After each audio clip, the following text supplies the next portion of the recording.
یہ طالبان کون ہیں، کہاں سے آ گئے ہیں؟ کوئی 30 سال پہلے تو ان کا کوئی تذکرہ نہیں تھا۔ ہاں، افغانستان میں طالب علموں کو طالبان کہہ دیا جاتا تھا، اس پہلو سے تو وہ موجود تھے، لیکن طالبان ایک سیاسی یا عسکری قوت کی حیثیت سے کیسے منظر پر آئے، اس کے لیے ذرا سرسری سا آپ کو جائزہ لینا ہوگا۔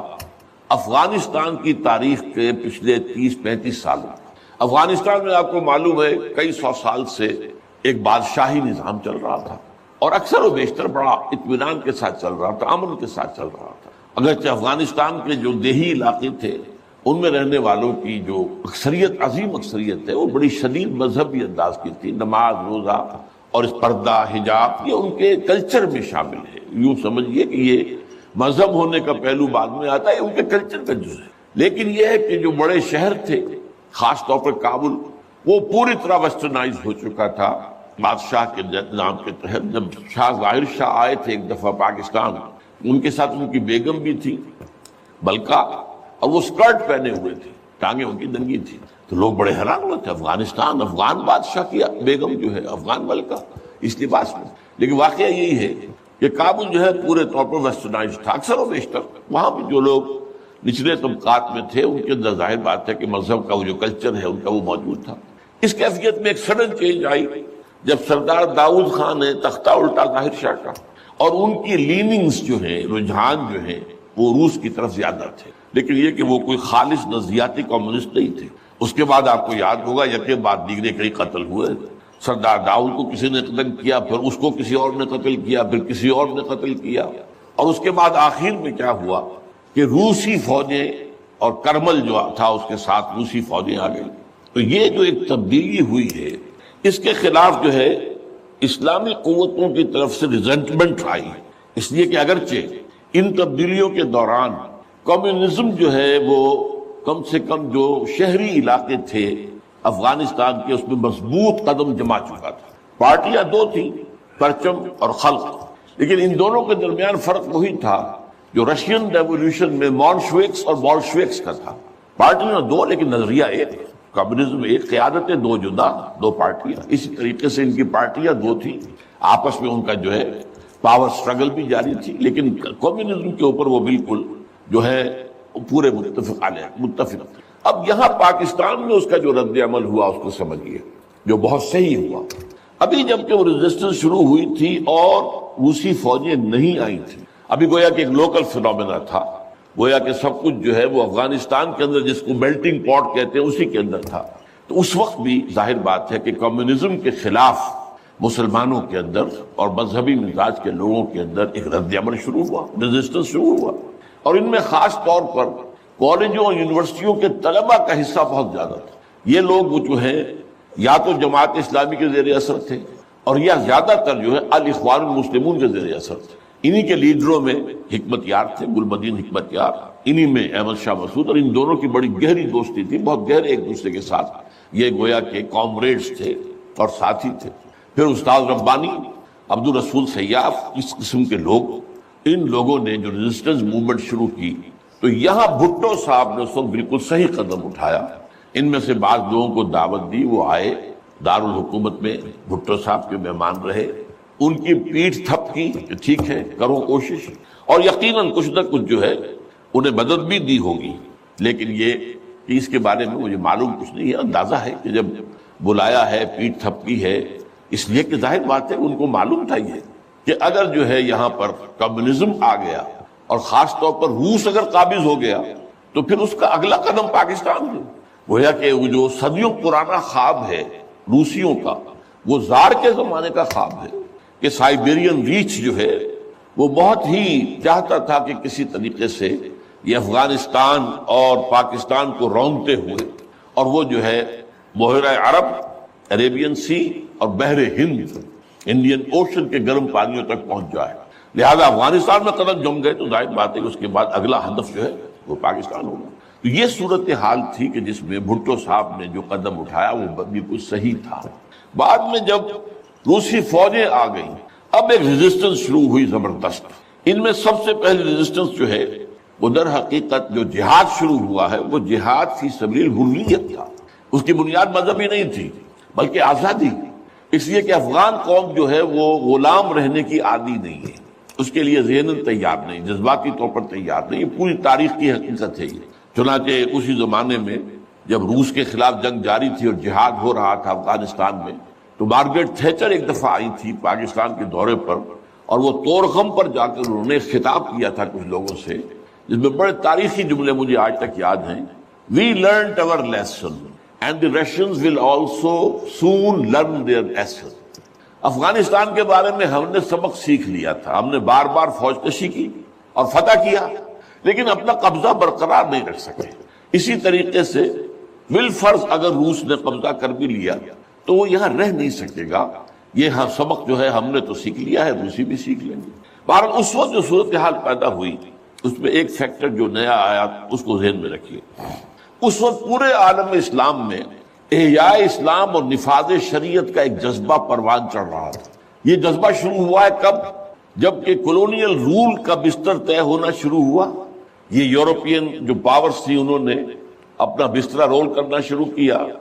تو جیسے جیسے مسلمان ممالک آزاد ہوئے ان کو یاد آیا، جیسے آدمی کوئی نیند سے اٹھے تو یاد آیا کہ میں نے کوئی خواب دیکھا تھا، یاد آیا کہ ہمارا بھی تو ایک نظام ہوتا تھا نا، یہ انگریزوں کے آنے سے پہلے یا ولندیزیوں کے آنے سے پہلے یا فرانسیسیوں کے آنے سے پہلے یا اطالویوں کے آنے سے پہلے یا اسپینیئرز کے آنے سے پہلے، یہ آخر ہمارا ایک نظام تھا، تو اب ہم اس نظام کو دوبارہ قائم کریں۔ یہ ایک جذبہ تھا، اگرچہ مبہم تھا، واضح نہیں تھا، اور یہ کہ آج کے دور میں اسلامی نظام کیا ہوگا، کیسے ہوگا، اس کے کوئی واضح تصورات نہیں تھے، لیکن جذبہ موجود تھا۔ اسی کو علامہ اقبال نے جو ہے ابلیس کی زبان سے کہلوایا ہے، وہ ابلیس کی مجلس شورا میں،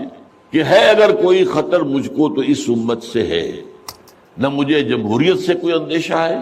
ہم نے خود شاہی کو پہنایا جمہوری لباس، یہ تو ہم نے خود ہی اس کو ایک لباس اڑا دیا ہے شاہی کو، اور اسے جمہوریت کا رنگ دے دیا ہے۔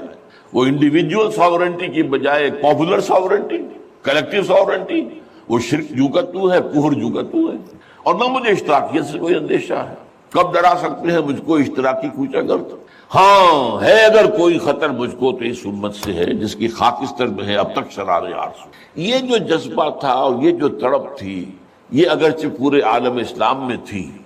لیکن کہیں بھی اس کی کوئی کامیابی کی صورت نظر نہیں آ رہی تھی۔ جذبہ موجود تھا۔ اس وقت ایسا ہوا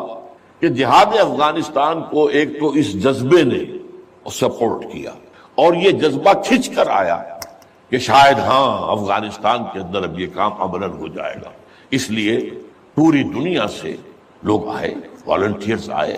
انہوں نے جانیں دی، انہوں نے وہاں پر محنتیں کی، اپنے کوئی انڈونیشیا سے چلا آ رہا ہے، کوئی برما سے چلا آ رہا ہے، کوئی فلسطین سے چلا آ رہا ہے، کوئی فلپائن سے چلا آ رہا ہے، کوئی تھائی لینڈ سے چلا آ رہا ہے، کوئی سعودی عرب سے چلا آ رہا ہے، کوئی مصر سے چلا آ رہا ہے، کوئی لیبیا سے چلا آ رہا ہے، کوئی چیچنیا سے چلا آ رہا ہے۔ یہ سارے لوگ آئے وہاں، اس لیے کہ جذبہ یہ کہا گیا کہ یہ جہاد فی سبیل اللہ ہے۔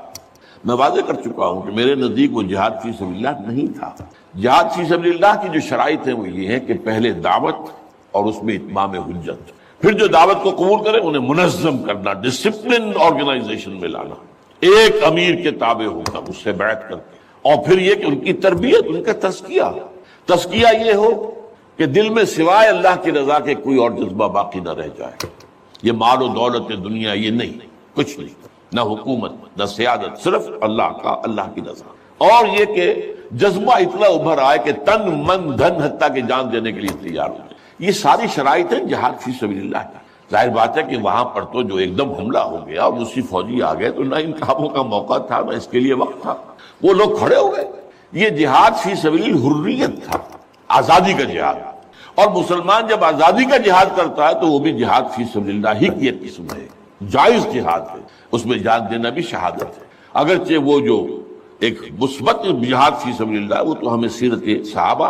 اور سیرت النبی صلی اللہ علیہ وسلم میں اس کا پورا نقشہ ملتا ہے۔ بہرحال ایک تو یہ کہ وہ کشش ان کو کھینچ کر لائی، دوسری طرف امریکہ نے وہ یہ چاہتا تھا کہ اسے نظر آ گیا کہ روس سے ایک تو جو بڑا پرانا اکاؤنٹ ہے، یعنی یہ کہ جو ویتنام میں روسیوں کے ہاتھوں شکست کھائی تھی امریکہ نے اور بھاگا تھا وہاں سے، تو گویا کہ اس کا بدلہ لینے کا یہ سنہرا وقت آ گیا ہے، اس سے بھرپور فائدہ اٹھایا جائے، اور یہ کہ اگر ہو سکے تو شاید اس حد تک بھی ان کے خیال میں ہو کہ USSR کو ختم کر دیا جائے، میرے خیال میں ایسا نہیں تھا، وہ یہ نہیں سمجھتے تھے کہ USSR ختم ہو جائے گا، لیکن یہ کہ بہت کمزور ہو جائے گا اور یہ کہ اس کی بلیڈنگ ہو جائے گی۔ اس کے لیے اس نے اس جہاد کا غلغلہ دوسروں سے بڑھ کر، مسلمانوں سے بڑھ کر جو ہے دنیا میں بلند کیا، اور ان جہادی لیڈروں کا کردار بنایا پوری دنیا میں، ان کی شخصیت کی امیجز بنائی ہیں۔ احمد شاہ مسعود کو دی لائن آف پنشیر پوری دنیا کے اندر اس کے بارے میں جو ہے وہ دھاک بٹھائی گئی، تاکہ یہ لوگ زیادہ سے زیادہ لوگ آ جائیں، والنٹیئر مل جائیں۔ ہمارا آدمی تو کوئی نہیں مرے گا، ہم تو پیسے دیں گے اور ہتھیار دیں گے، مریں گے یہ مسلمان مریں گے، چاہے وہ افغان ہیں چاہے باہر سے آنے والے ہیں۔ تو وہ جو غلغلہ جہاد کا تھا، اور اس میں گویا کہ ایک طرح سے امریکہ کے اس ایجنڈے کو نہ جانتے ہوئے نہ سمجھتے ہوئے گویا کہ لا علمی میں جو تقویت پہنچائی وہ ایسے لیڈروں نے، جن میں بن لادن بھی ہیں، وہ جہاد کے لیے لوگوں کو کھینچ کر عالم بمباری سے لے کر آئے۔ ان میں عبداللہ ابن عزام بھی تھے، شہید رحمت اللہ علیہ۔ انہی میں عمر عبد الرحمن ہے، جس وقت امریکہ کی جیل میں پڑے ہوئے۔ یہ سب لوگ کیا تھے؟ جہاد کے نام پر دنیا سے لوگوں کو لے کر آ رہے تھے، اور اس میں گویا کہ نہ جانتے ہوئے اننوئنگلی وہ امریکہ کے اعلی کار بن گئے تھے۔ بہرحال اس میں نتیجہ جو نکلا، مجاہدین جب مجاہدین کو فتح ہو گئی، ظاہر بات ہے اس میں دونوں فیکٹرز ان میں رکھیے، صرف مجاہدین کی سرفروشی اور جاں فشانی نہیں، امریکہ کے ہتھیار نے یقیناً اس میں ایک بڑا ڈیسائسو رول پلے کیا، خصوصاً تازہ ترین ہتھیار اسٹنگر میزائل جسے دنیا جانتی نہیں تھی وہ دے دیا۔ اور اصل میں جو روسی فوج جو ہے دل برداشتہ ہو کر بھاگی ہے، اس میں اسٹنگر میزائل کا بہت بڑا دخل تھا، کیونکہ ان کا سب سے بڑا ہتھیار تھا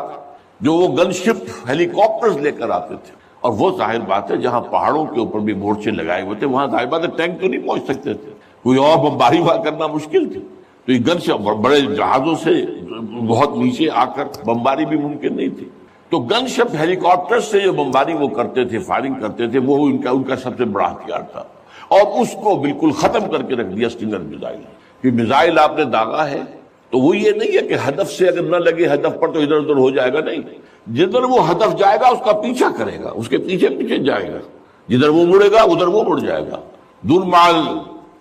کفر ہے سودار، جیسے وہ کفر جو ہے جو رخ موڑ لے تم بھی رخ موڑ لو، اور وہ تباہ کر دیتا تھا گل شپ۔ تو یہ بہرحال جو بھی شکست ہوئی روس کو اور وہاں سے من چلا گیا، تو اس کے بعد امریکہ بھی فوری طور پر وہاں سے غائب ہو گیا۔ اس نے مجاہدین کے اندر گروپ بندی، باہمی کشاکش، یہاں تک کہ باہمی دشمنی کے بھی بیج بو دیے تھے، اور اس میں ISI بھی رول اس نے پلے کیا ہے۔ ISI یہ چاہتی تھی کہ یہاں کوئی ایک مضبوط ایسی حکومت نہ بن جائے کہ جس کو جو ہمارے پھر کنٹرول میں نہ رہے، لہذا ISI والوں کا جو بھی رول ہوگا نہیں صرف پاکستان کے لیے، لیکن یہ مجھ سے ایک مجاہدین لیڈرز میں سے ایک صاحب نے خود کہا کہ ہمیں لڑوایا ISI نے۔ میں نہیں کہہ سکتا کتنی اس میں درستی ہے اور کتنی غلطی ہے، لیکن امریکہ نے یہ کیا کہ لڑا کر ان کو بجائے اس کے کہ کوئی حکومت وہاں قائم کرواتا اور آرام کے ساتھ وہاں سے رخصت ہوتا، اس حکومت کو مستحکم کر کے، جیسے کہ وہ اپنا سر توڑ زور لگا رہا ہے عراق کے اندر کہ یہاں کوئی حکومت جو ہے وہ قائم ہو جائے، مستحکم ہو جائے، پھر یہاں سے ہم رفتہ رفتہ نکلے، وہ فوراً بھاگے آپس میں، وہ جو ہے دشمنی کے بیج بو کر۔ نتیجہ کیا نکلا؟ وہ جہاد فی سبیل اللہ، فساد فی سبیل اللہ بدل گیا۔ وہ تباہی آئی ہے افغانستان پر جو پہلے نہیں آئی تھی، روسیوں کے ہاتھوں نہیں آئی تھی، خاص طور پر کابل میں۔ اصل تباہی و بربادی جو خانہ جنگی سے آئی ہے، اور اس کا ایک اور نتیجہ یہ نکلا کہ مختلف علاقوں میں وارڈ لارڈز نے اپنی چھوٹی چھوٹی حکومتیں، ریاستیں قائم کر لی۔ وارڈ لارڈز، ہتھیار ان کے پاس ہیں، اور وہ ہتھیار جو ہیں اس جنگ کے اندر امریکہ کے دیے ہوئے ان کے پاس بہت کافی جو ہے ابھی موجود تھے، ان کا اسلحہ خانہ تھا، تو اپنے علاقے معین